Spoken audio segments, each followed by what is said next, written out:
109年8月29号，建德车行 AK550遥控启动，遥控开启坐垫，车厢灯强化自演示。好，我们发动，好，先解锁一下，然后按启动，好，延迟启动哈，它不会马上发动。好，那我们现在要熄火的话，我们有2种方式。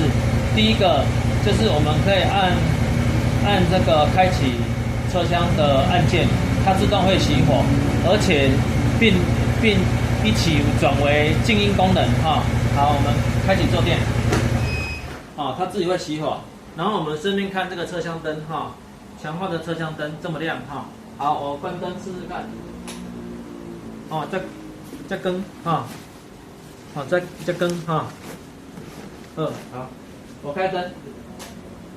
好，然后再来就是那个，我们现在目前这个是锁定的状态哈。那我们按锁定，啊，防大锁定。好，这个就是空的了。啊，解除键，就有了。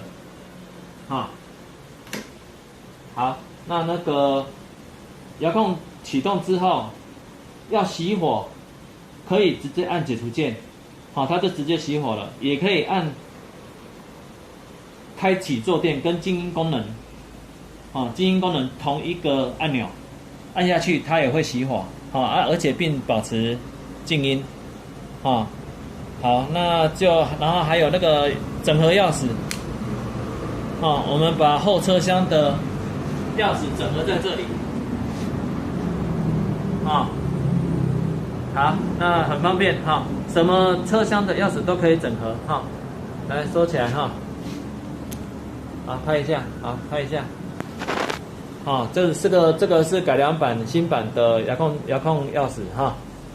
好 ，OK， 谢谢大家，谢谢。